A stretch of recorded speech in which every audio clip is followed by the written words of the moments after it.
Hello paper crafters! I have been missing on YouTube for nearly a week, and that is because I have been preparing for a new paper discovery release that is coming out this Friday. In this video there will be a few sneak peeks of the new collection, and I will also be showing you how I made this card. So let's start from the very beginning. I have created a card base that is slightly larger than 5x7 size. It's 5¼ by 7¼ and I will be using those frame dies from Card Builder die set from the previous release. I've used the outline dies to cut out this frame out of patterned paper, and I've used all 3 dies to make this lacy frame, and now I'm going to layer both pieces like that. And here come the 2 dies from the new release. Both of those dies are a part of a much bigger die set that I will not be showing you so far. Not all the dies from the new collection are those lacy ornament types. There will be quite a few surprises there, and there will also be one die that I have been dreaming of since I started crafting, and I just can't wait to share it with you. So what I'm going to do now is I'm going to clip this elongated lacy panel in 2 parts, just in the middle. It's easy to define a middle. In this die you just have to count the repeating elements. Then I'm going to create one large lacy panel by connecting these 2 pieces with the 3 blue tiles. So I'm applying some adhesive at one side of the tile and I'm sticking it right in the middle. Again, I have just counted those repeated elements. Then I'm going to flip over this element, apply the glue again and stick it down onto the other side.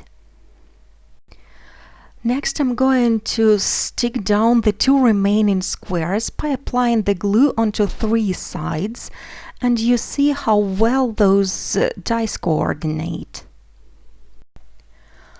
All the dies from the collection are meant to work on their own, but they also coordinate with all the other dies from this collection, as well as with the dies from the previous collection. This Friday I will be going live on Craft Stash Facebook page to present the new release. Meanwhile, you can follow me on Instagram, where I will be publishing reminders, sneak peeks, as well as my new projects, of course. My Instagram account is at the bottom of the screen now. So, back to the card. I'm applying the glue at the top and at the bottom of the card now, and I'm sticking down the frame right on top of it, and it fits perfectly. While I was working on a sheet of craft paper, I found out that I really like the look of this panel on a craft paper. So I have created one more card base, this time out of Nina Desert Storm cardstock, and I really like both looks. But before I stick down the panel, I'm going to add some embellishments. I'm using those large brads and I'm trimming off the metal legs from all of them. I'm using wire cutters from jewelry making set.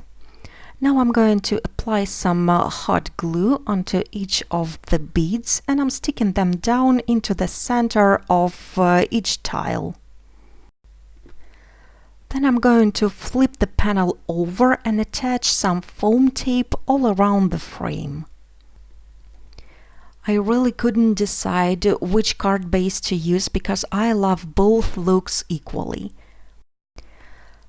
That was a tough decision, but when I finally set up my mind, I could peel off the liner from the foam tape and I'm sticking down the frame onto the card base.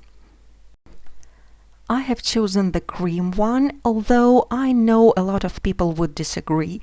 Probably I would also disagree on some other day. So now my card is finished, and by the way, this card can work both vertically and horizontally. By the way, at the end of this video, you will see one more picture of this card along with another sneak peek of the new collection. Thank you so much for watching. I hope to see you all on Friday on Craft Stash Facebook Live. Follow me on Instagram. And now on the right, you can see the video with the review of my previous release in case you don't know what my dies look like. Have a wonderful week, and I'll be seeing you again really, really soon. Bye bye.